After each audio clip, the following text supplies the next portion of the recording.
반갑습니다. 구름책방의 김상호입니다. 여러분은 왜 책을 읽으시나요?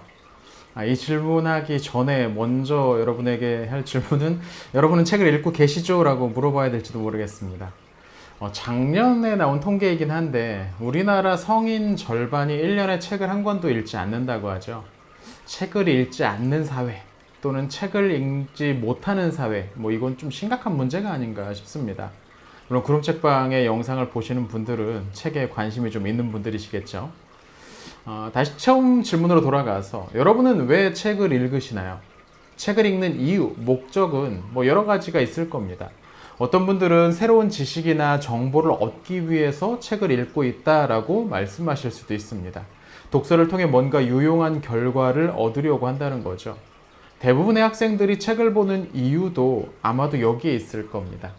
그런데 이런 식의 독서는 조금 고역입니다. 대부분 억지로 정보를 머리에 쑤셔 넣는 게 쉽지가 않죠. 외워도 계속 까먹는 자신을 발견하는 것도 괴로운 일이고요. 물론 어떤 경우는 새로운 것을 아는 것이 즐겁다는 사람도 있습니다. 사실 고백하자면 저도 그중 한 명이긴 합니다만, 그렇게 얻은 정보가 당장에 어디에 사용되지 않더라도 뭔가를 알게 되는 것 자체가 기쁜 거죠. 이건 독서의 두 번째 이유, 즉 즐거움과 연결됩니다. 개인적으로는 독서는 즐거워서 하는 일이라고 생각합니다. 재밌으니까 자꾸 생각이 나고 또 손에 책을 들고 하는 거죠. 물론 여기에도 주의해야 될 게 있는데요. 단순히 탐닉을 위한 독서만 하는 건 결과적으로 시간을 낭비하는 것일 수도 있다는 거죠. 게임을 하는 것과 독서를 하는 이유가 같다면 손에 책을 들고 있다는 이유로 대단한 일을 하는 건 아니니까요. 저는 이 두 가지 목적이 적당하게 섞여 있는 게 가장 좋다고 봅니다. 기본적으로 흥미를 위한 독서를 하되 그렇게 갖게 된 흥미가 유용함을 얻기 위한 독서를 해내는 동력이 되는 거죠. 그런데 오늘 여러분에게 소개해 드리려고 하는 이 책의 저자는 독서에 또 다른 목적이 있다고 말합니다. 바로 덕을 기르는 데 도움이 된다는 거죠. 오늘은 캐런 스왈로우 프라이어가 쓴 소설 읽는 신자에게 생기는 일이라는 책을 여러분에게 소개해 드리려고 합니다.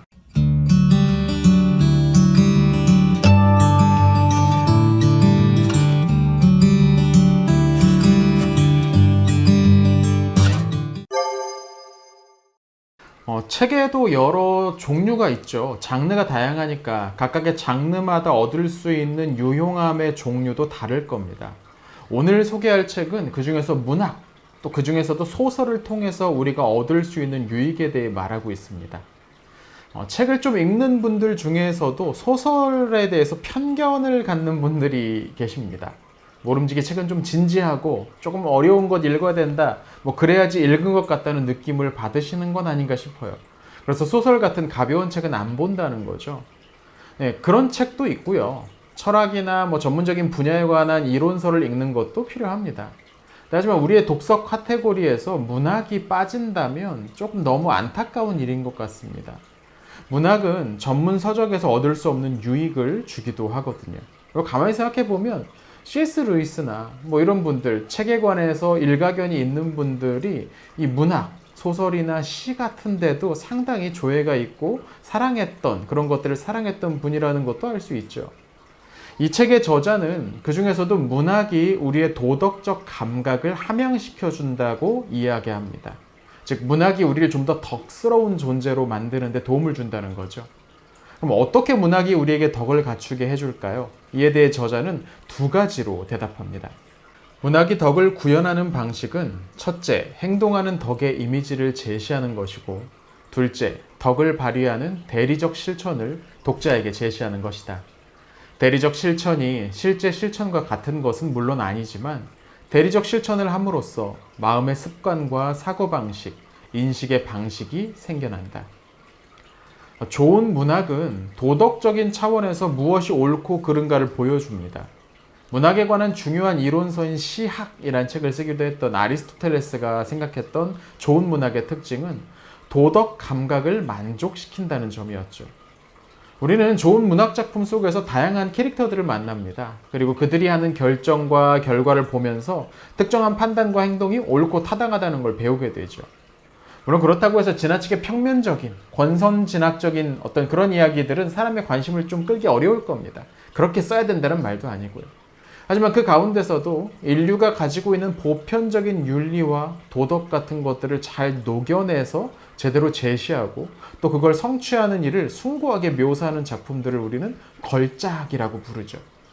이런 것들은 단순한 이론서나 전문 서적을 통해서는 얻을 수 없는 것들입니다. 최근 그 학부모님들 갑질, 특히 교사에 대한 괴롭힘 같은 뉴스들이 자주 보이죠.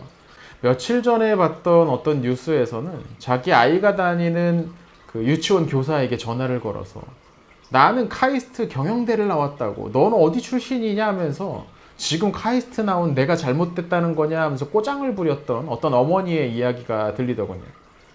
그 어머니가 실제로 카이스트를 졸업했는지 어쨌는지 모르겠습니다. 근데 정말 그랬다면 뭐 졸업할 때까지 책은 얼마나 많이 봤겠어요. 하지만 그 사람이 읽은 책들은 도덕적 함양에는 전혀 도움이 안 됐던 것 같습니다. 좋은 문학의 세례를 받지 못하고 그냥 정보 습득을 위한 기능적 차원의 독서만 했던 거죠. 또 하나 저자가 꼽고 있는 것 중에 주목해야 될 부분은 두 번째 부분인데요. 좋은 문학은 덕을 발휘하는 대리적 실천을 독자에게 제시한다는 겁니다. 이게 무슨 말이냐면 소설 속 인물들이 어떤 행동을 하는 걸 보면서 독자가 일종의 가상 체험을 하게 된다는 거예요. 이런 덕스러운 행동을 할 때는 이런 일이 일어날 수 있구나 하면서요. 물론 한 번 읽었다고 해서 그게 내 경험이 되는 건 아니지만 이런 경험이 반복되면서 저자가 말한 마음의 습관, 사고방식, 사고의 인식의 방식 뭐 이런 것들이 생겨나는 거죠. 물론 모든 종류의 읽기가 이런 경험을 해주는 건 아닙니다. 우선은 좋은 작품을 읽어야 할 거고 나아가 좋은 방식으로 읽는 것도 필요합니다. 근데 저자는 읽기라는 형식 자체에도 우리를 덕으로 이끄는 무엇인가 있다고 말합니다. 물론 읽기라는 형식 자체에 덕으로 기우는 무언가가 담겨 있다. 깊이 읽기에 필요한 주의력을 발휘하려면 인내가 필요하다. 해석과 평가의 기술에는 분별력이 필요하다. 우리의 관심을 끌고자 경쟁하는 수많은 선택지가 가득한 세상에서 읽기에 시간을 떼어놓는 단순한 결정을 내리는 일에도 일종의 절제가 필요하다. 탁월한 통찰이죠. 읽는 행위 자체에 인내와 분별력, 절제 같은 덕이 작용한다는 겁니다. 동서양을 막론하고 역사적으로 책을 읽는 사람을 학자라고 부르면서 존경해왔던 이유가 어쩌면 여기에 있지 않나라는 생각이 들어요. 단순히 책을 많이 읽어서 어떤 걸 많이 알고 있다는 측면만이 아니라 오랫동안 반복해서 독서란 행위를 할 수 있는 이런 덕목들을 갖춘 사람이기 때문에 학자들을 존경했던 건 아닌가. 뭐 그런 개인적인 생각도 들죠. 나름 일리가 있는 주장 같지 않습니까? 그러니까 독서가 우리를 좀 더 덕스럽게 만들어준다는 저자의 주장은 단순히 교훈적인 내용을 담은 소설을 읽어야 한다는 말이 아닙니다. 책엔 이런 내용도 있어요.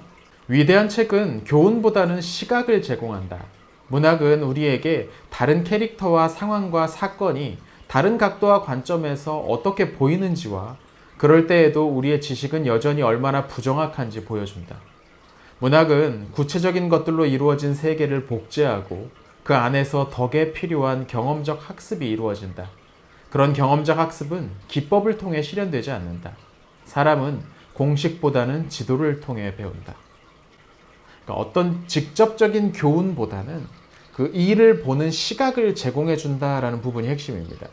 저자가 말하는 덕이라는 게 그렇습니다. 덕은 규칙과는 다르죠. 어떤 상황에서 무조건 이렇게 해야 돼 라는 게 규칙이라면 덕은 그 상황에서 실천할 수 있는 최선의 방안을 선택할 수 있는 힘을 기르도록 만듭니다. 앞서도 이야기했지만 소설은 일종의 가상현실을 만들어서 그것을 읽는 사람을 안으로 초대합니다. 물론 좋은 소설, 그러니까 묘사가 훌륭한 소설이 이런 기능을 하는 거지 모든 소설이 그런 기능을 하는 건 아니죠. 아무튼 그렇게 그 안으로 들어가서 소설 속 인물의 선택과 행동을 바라보면서 자연스럽게 나라면 어떻게 했을까 묻게 되는 거죠. 이런 일종의 가상 경험이 반복되면서 좋은 덕을 기를 수 있게 된다는 말입니다. 이 책에서 저자가 하고 있는 주요 작업이 바로 그겁니다. 소설 속 주인공들의 이야기를 따라가면서 어떤 덕목을 지금 시험하고 있는지를 찾아내고 또 그 덕목을 갖추지 못했을 때 혹은 그 덕목을 갖추고 있을 때 어떤 결과가 일어나는지를 설명해주고 있죠. 이 책에는 모두 12개의 덕목이 나옵니다. 근데 또 흥미로운 게 이 덕목들의 순서, 배열이 아주 중세 기독교 느낌이라는 거예요. 크게 세 부분으로 나눠져 있는데 첫 번째는 기본 덕목이고 두 번째는 신학적 덕목, 세 번째는 천국의 덕목이라는 제목이 붙어 있습니다. 기본 덕목에는 분별, 절제, 정의, 용기라는 덕목을 톰 존스의 모험, 위대한 개츠비, 두 도시 이야기, 또 허클베리 핀의 모험이라는 작품을 가지고 풀어냅니다. 신학적 덕목에는 믿음, 소망, 사랑이 포함되어 있고요. 또 마지막 천국의 덕목에는 정결, 부지런함, 인내, 친절, 그리고 겸손이라는 덕목이 설명되어 있습니다.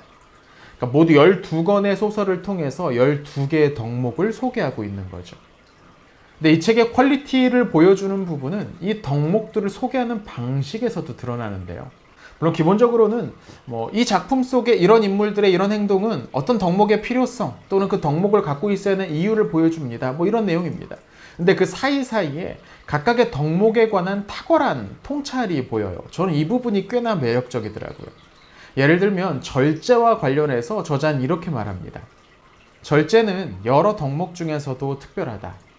압박 속에서 드러나는 다른 덕들과 달리 절제는 예외적 상황에서가 아니라 통상적으로 실천하는 평범하고 작은 덕이다.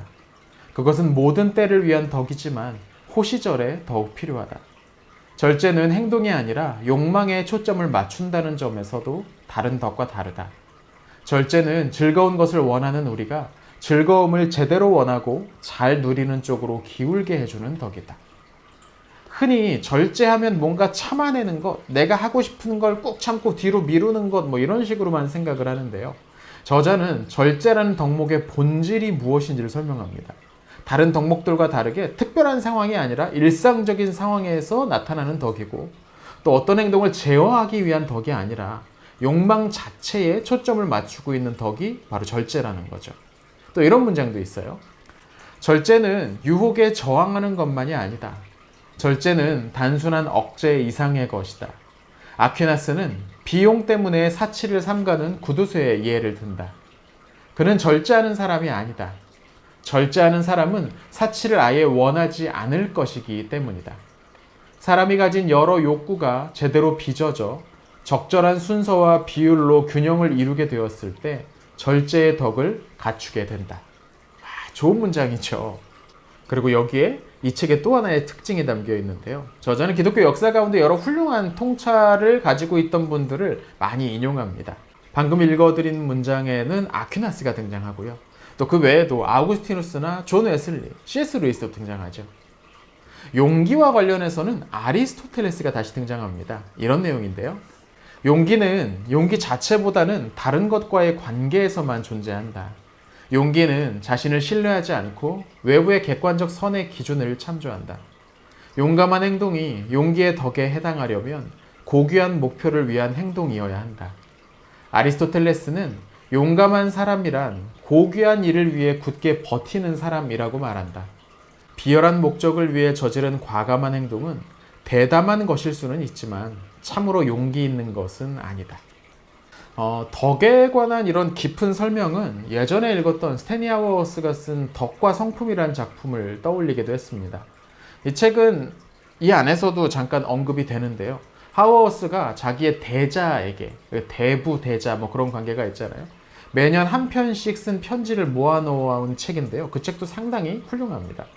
근데 이 책은 여기에다가 다양한 소설 읽기를 더해서 좀 더 풍성한 짜임새를 갖추고 있죠. 개인적으로는 여기에 실린 여러 소설 중에 매우 적은 작품만 읽어봤더라고요. 몇 개는 영화로도 본 것 같고요. 그래서 여기에 나온 책들을 다 한 번씩은 읽어야 될 책 목록에 두고서 한 번씩 읽어봐야겠다는 생각이 들었습니다. 또 제가 진행하는 독서 모임에서 여기에 나온 책들을 한 번씩 읽어보면 좋겠다라는 생각도 들고요. 어떤 좋은 책은 그 책 자체만이 아니라 또 다른 좋은 책들로 우리를 인도하죠. 이 책이 바로 그런 책이 아닌가 싶습니다. 여기에 소개되고 있는 여러 책들을 여러분도 한 번씩 읽어보시는 것도 또 그 안에서 저자가 말한 덕을 찾아보시는 것도 유익한 독서가 되지 않을까 싶네요. 오늘은 소설 읽는 신자에게 생기는 일이라는 책을 여러분에게 소개해드렸습니다. 이 책을 읽으면서 제가 느꼈던 기쁨이 지금 이 영상에서 제대로 전달됐는지 모르겠습니다. 참 좋은데 왜 좋은지 설명하는 게 어려울 때가 있는데 지금 제 심정이 그렇네요. 기회가 되시면 꼭 한번 손에 들어보시는 걸 추천드립니다. 이 책에 관한 저의 평점은 9점입니다. 오늘 영상은 여기서 마치겠습니다. 구독과 좋아요, 좋은 댓글은 영상 제작을 하는 데 큰 힘이 됩니다. 그럼 다음 시간에 또 좋은 책 소개하러 돌아오도록 하겠습니다. 시청해주셔서 감사합니다.